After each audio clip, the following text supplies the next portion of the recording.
Электронные документы постепенно вытесняют бумажные, и без электронной подписи, позволяющей подтвердить подлинность документа, в современном мире не обойтись. Электронные подписи становятся базовым элементом цифровизации. В Абхазии закон об электронной подписи был принят 8 лет назад.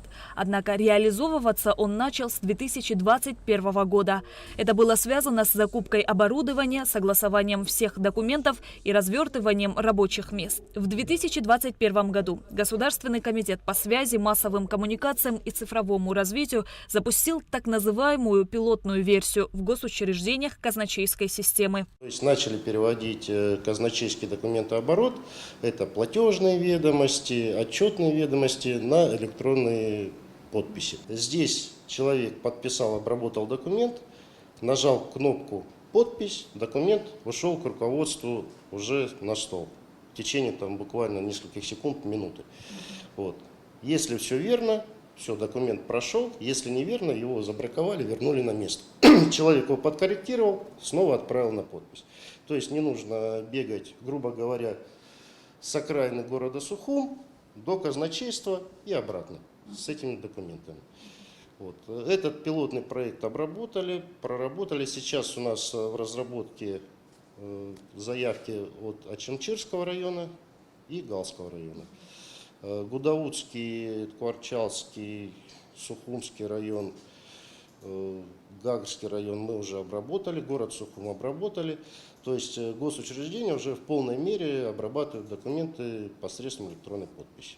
В настоящее время Госкомсвязь Абхазии осуществляет функции удостоверяющего центра по выдаче квалифицированной электронной подписи как государственным органам, органам местного самоуправления, организациям и учреждениям бюджетной сферы, так и неопределенному кругу лиц – юридическим лицам, индивидуальным предпринимателям и физическим лицам. Мы закупаем у производителя российского в области криптографии носители.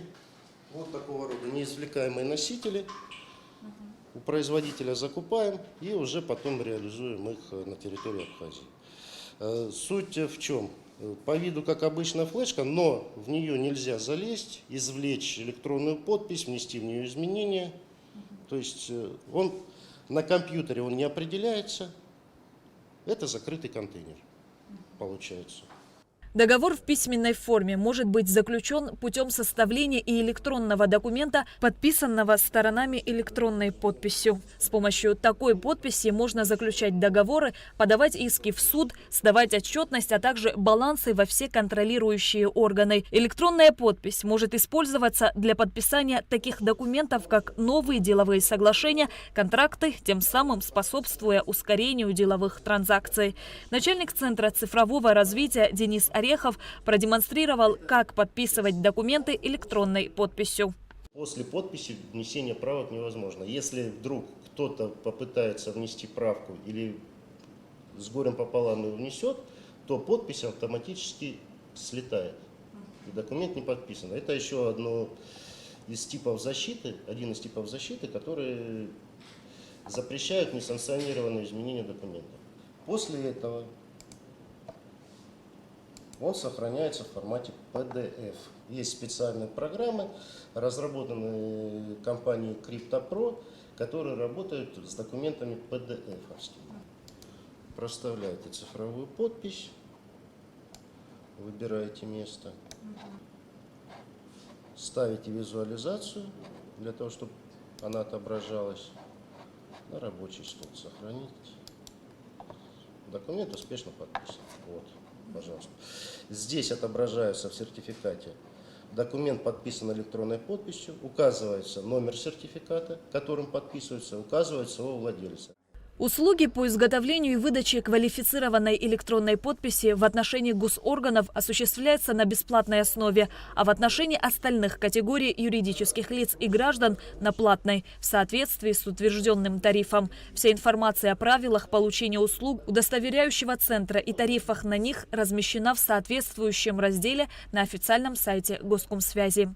На сайте Государственного комитета по связи, массовым коммуникациям и цифровому развитию есть вся необходимая информация, которая нужна, соответственно, при подаче заявок все необходимые документы, и в том числе, конечно же, из удостоверяющего центра, как говорил мой коллега до этого, все нормативно-правовые акты, есть списки отзывов, сертификатов, то есть все необходимые вопросы, которые его интересуют, есть на сайте. Если же вдруг на сайте не получилось это найти, бывают разные случаи, то есть телефон, также телефоны отдела, где вы можете набрать, связаться, и всю необходимую информацию уже сотрудники вам предоставят. Госкомитет по связи, массовым коммуникациям и цифровому развитию будет работать над подготовкой соглашений о возможности использования электронной подписи с другими странами. В настоящее время парламентом и руководством нашего Госкомитета прорабатываются вопросы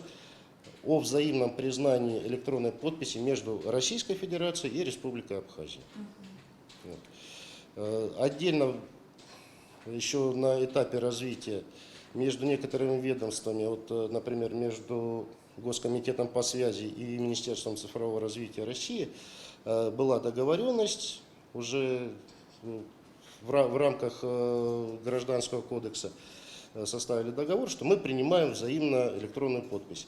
И наши служебные документы мы уже в течение года опробовали, обрабатываем электронной подписью. Они принимают наши, мы принимаем их документы. В планах у Госкомсвязи на будущий год запустить единый центр обработки данных, который свяжет министерства, ведомства, а также различные организации в одной системе. Это позволит сократить время обмена информацией в различных сферах деятельности. Шазина Ханаго, Рамо Камки, Абхазское телевидение.